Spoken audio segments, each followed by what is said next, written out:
मुख्यमंत्री सुखविंदर सिंह सुक्खू ने रविवार को सचिवालय में वित्त विभाग के अधिकारियों और एचआरटीसी पेंशनर के प्रतिनिधियों के साथ बैठक कर कई महत्वपूर्ण घोषणाएं की। मुख्यमंत्री ने कहा कि प्रदेश की वित्तीय स्थिति में सुधार हो रहा है और सरकार कर्मचारियों, पेंशनर्स और बुजुर्गों को राहत देने के लिए लगातार कदम उठा रही है।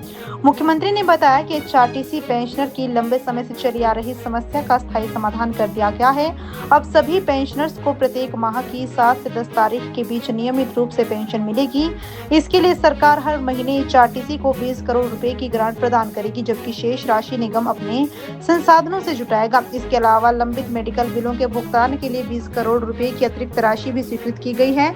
मुख्यमंत्री ने कहा कि प्रदेश को आत्मनिर्भर बनाने के लिए लागू की गई व्यवस्था परिवर्तन नीति के सकारात्मक परिणाम सामने आने लगे हैं।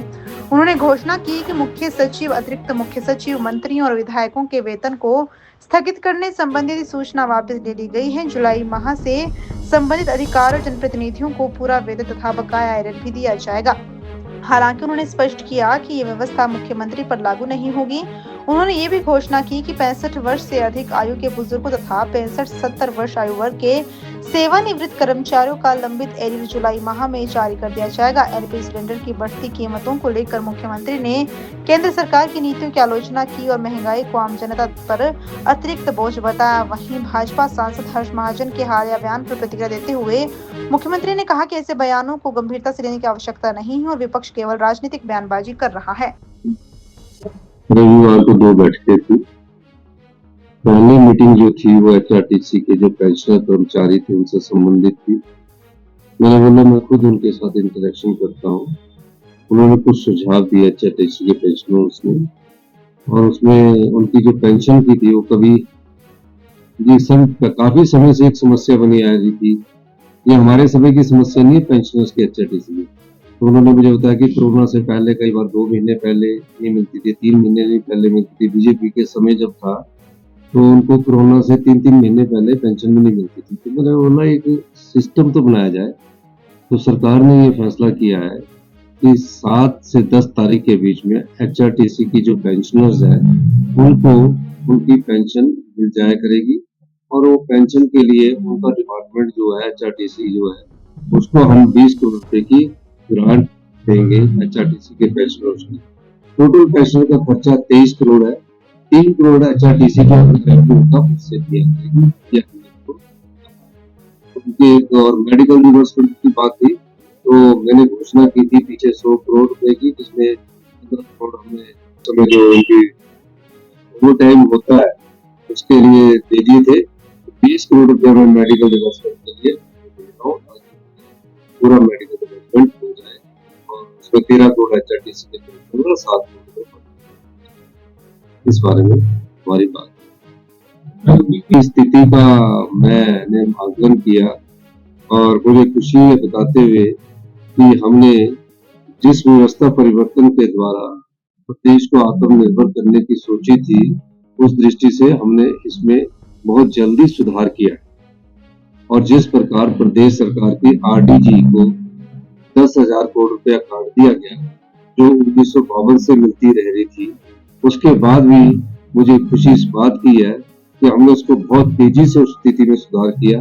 कुछ जगह हमने फैसले किए, कुछ फैसलों से कुछ कर्मचारियों को जरूर थोड़ी सी तकलीफें हुई है, लेकिन ये तकलीफ ज्यादा समय के लिए नहीं थी। उसका मतलब ये है कि वो जब कोई चीज हमको ठीक करते हैं, कुछ चीज को हम लाते हैं तो उसका थोड़ा सा प्रभाव पड़ता है, लेकिन हम चाहते हैं कि सभी कर्मचारी अधिकारियों को सिस्टमेटिक ढंग से उनकी जो सस्टेनेबिलिटी है वो रहे। उस दृष्टिकोण से हमने फैसला किया, और जो चीफ सेक्रेटरी है, एडिशनल चीफ सेक्रेटरी है, डिप्टी कमिश्नर्स है, जिनकी सैलरी को, और जो एमएलए हैं और जो मिनिस्टर्स हैं उनकी जो डेफर की गई थी सैलरी को, उस डेफरमेंट की जो नोटिफिकेशन हुई थी उसको मैंने विड्रॉ कर दिया। अगले महीने से उनकी डेफरमेंट सैलरी जो 3 महीने का एरियर होगा वो भी मिलेगा, और जुलाई में उनको पूरी सैलरी में मिलेगी, एक्सेप्ट चीफ मिनिस्टर को छोड़। बिल्कुल अच्छी तरह सुधार हुआ है और अच्छी तरह सुधार से हम बढ़ गए हैं। हमारा राजस्व जो हमने बंद किया, भ्रष्टाचार के चोर दरवाजे बंद करे, उसमें बहुत तेजी से सुधार हो रहा है, और उसमें हमारी मेहनत और हमारे फाइनेंस के अधिकारियों का भी बहुत बड़ा योगदान है। और जो हमने फैसले किए जिससे हमको ये लगता है कि यहाँ से पैसे निकाले जाते थे, काफी पैसे निकाले जाते थे, तो उसको मैंने थोड़ा सा रिस्ट्रिक्ट करके आगे बढ़कर इस सुधार की प्रक्रिया को आगे बढ़ाया है। इसीलिए जो हमने बजट के भाषण में डेफरमेंट किया था, उस डेफरमेंट के साथ हमने ये कहा कि ये डेफरमेंट जो है इसकी नोटिफिकेशन, क्योंकि हमने वित्तीय स्थिति में सुधार कर दिया है, इस नोटिफिकेशन को मैं विड्रॉ करता हूँ। और इसके अलावा जो हम ग्रांट देते थे, जैसे बिजली बोर्ड को हम 2200 करोड़ रुपए की ग्रांट देते थे, तो बिजली बोर्ड को जो 2200 करोड़ रुपए की ग्रांट देते थे उसमें हमने जब सुधार किया तो आज हम उसमें सिर्फ 1000 करोड़ रुपए की ग्रांट दे रहे हैं। 1200 करोड़ रुपए की ग्रांट जो है, मैं बिजली बोर्ड के कर्मचारी अधिकारियों को भी धन्यवाद करना चाहता हूँ, सभी आम जनता का धन्यवाद करना चाहता हूँ कि उन जो हमने बिजली बोर्ड में हमने जिस प्रकार के फैसले किए उसका लाभ मिलना स्टार्ट हो गया। हमने प्रत्येक परिवार को 2 मीटर में 125 बिजली की यूनिट की सब्सिडी देने की बात की। पहले क्या होता था, एक ही परिवार के अगर 10 मीटर है तो उसमें 125 यूनिट होती थी, जिससे क्या होता था, नुकसान होता था। उसमें सुधार हुआ है। फिर हमने जो कमर्शियल ऑर्गेनाइजेशंस है, ट्यूशन सेंटर चले हुए, बड़े बड़े हॉस्पिटल चले हुए हैं, बड़े बड़े होटल चले, उसमें हमने बिजली के बिलों में मामूली सा सुधार करके आगे हम बढ़े हैं। तो मुझे ये खुशी है। और मैं एक और खुशखबरी देना चाहता हूँ कि जो 65 साल से 1/1/16 से 31/1/2022 के थे, उनका जो भी एरियर है वो 65 से 70 साल के बीच में, वो भी अगले महीने हम उसको रिलीज कर देंगे। ये मैंने बजट में कहा था। तो ये हमारी वित्तीय स्थिति जो बिल्कुल बिगड़ चुकी थी भारतीय जनता पार्टी के समय, भारतीय जनता पार्टी के समय उन्हें 60,000 करोड़ रुपया हमसे ज्यादा मिला। ये प्रदेश कर्ज मुक्त होता अगर भारतीय जनता पार्टी ने सही ढंग से फैसले किए होते। प्रदेश में कर्जा नहीं होता और प्रदेश हमेशा सुंदर और आत्मनिर्भरता और हमारी आर्थिक समृद्धि ज्यादा होती। लेकिन भारतीय जनता पार्टी को 47,000 करोड़ रुपया आरडीजी का मिला, 13,000 करोड़ रुपया जो हमें वैट और एक्साइज के पहले मिलता था, जीएसटी लगने के बाद उसमें सिर्फ मात्र उनको जीएसटी कंपनसेशन के रूप में 3200 करोड़ हर महीने मिलता रहा। लेकिन वैट और एक्साइज से हमें कितना आता था, 4000 करोड़ आता था, और वो मई 2022 में 32 में बढ़ गया। अब भारतीय जनता पार्टी से सवाल ये पूछा जाना चाहिए कि तुमने प्रदेश की संपदा को लुटाया है। राजनीतिक तौर पर अगर देखा जाए तो भारतीय जनता पार्टी ने आप लोगों का जो धन था वो भी लुटाया।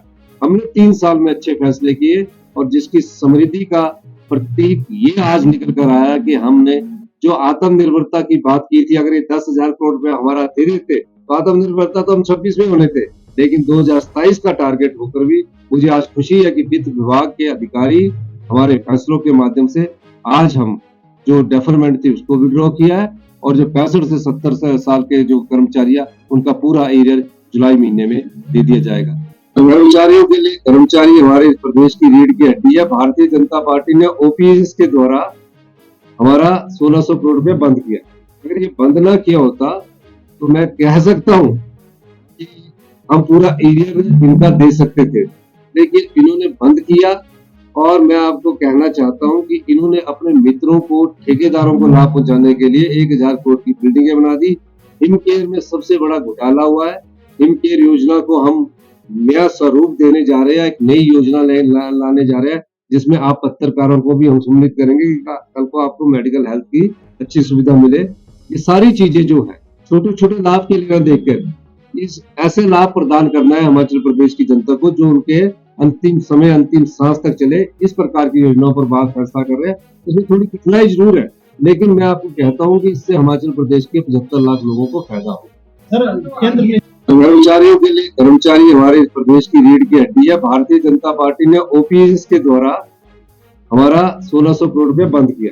अगर ये बंद ना किया होता तो मैं कह सकता हूं कि हम पूरा एरियर इनका दे सकते थे, लेकिन इन्होंने बंद किया।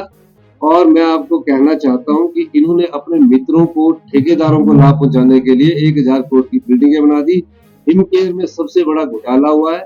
हिमकेयर योजना को हम नया स्वरूप देने जा रहे हैं, एक नई योजना लाने जा रहे हैं जिसमें आप पत्रकारों को भी हम सम्मिलित करेंगे कि कल को आपको मेडिकल हेल्थ की अच्छी सुविधा मिले। ये सारी चीजें जो है छोटे छोटे लाभ के लिए देखकर इस ऐसे लाभ प्रदान करना है हिमाचल प्रदेश की जनता को जो उनके अंतिम समय अंतिम सांस तक चले। इस प्रकार की योजनाओं पर बात फैसला कर रहे हैं। इसमें थोड़ी कठिनाई जरूर है, लेकिन मैं आपको कहता हूं कि इससे हिमाचल प्रदेश के 75 लाख लोगों को फायदा होगा। लोग भारतीय जनता पार्टी को वोट नहीं देते। गैस का सिलेंडर आम आदमी की जेब पर डाका डाल रहा है। राहुल गांधी जी ठीक कह रहे हैं कि अभी आर्थिक तूफान आने वाला है। हमने तो आर्थिक तूफान सहन कर लिया और उसमें हम सस्टेन कर दे। हिमाचल में कोई नहीं आर्थिक तूफान आएगा, लेकिन हम हिंदुस्तान में आर्थिक तूफान आने वाला है।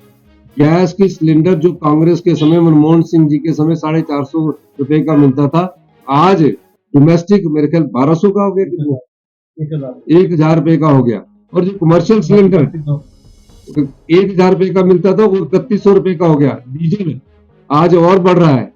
तो उस समय इस चीज से लड़ने की केंद्र सरकार को जरूरत है। प्रदेश ने तो उस आर्थिक संकट को देख लिया, उससे उभर पड़ा, लेकिन देश का संकट अभी आर्थिक का आने वाला है।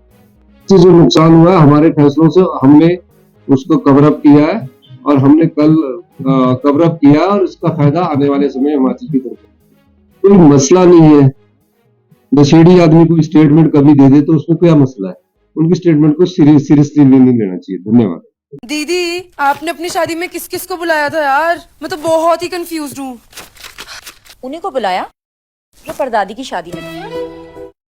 परदादी की? नाना नानी की शादी में भी थे नाना नानी की और मम्मी पापा की शादी में भी आए थे। कौन है बताओ? फतेहचंद ज्वेल्स जो 5 जनरेशन से हरियाणा हिमाचल के प्रेफर्ड वेडिंग ज्वेलर्स हैं। और अब उनके नए डिजाइन्स, वही शादी वाली फैलावट, 30% कम वेट पे, गर्दन पे भी बोझ नहीं और तेरी पॉकेट पे भी नहीं। मेरी पॉकेट? पर इसका बिल तो आप भर रही हो ना दीदी। अब छोटी को ज्वेलरी रुबीना दिलाएंगी या कोई और, ये फैसला बाद में होगा, मगर वेडिंग ज्वेलरी 121 सालों से फैसला एक ही है। Fatehchand jewels, preferred wedding jewelers since 1904.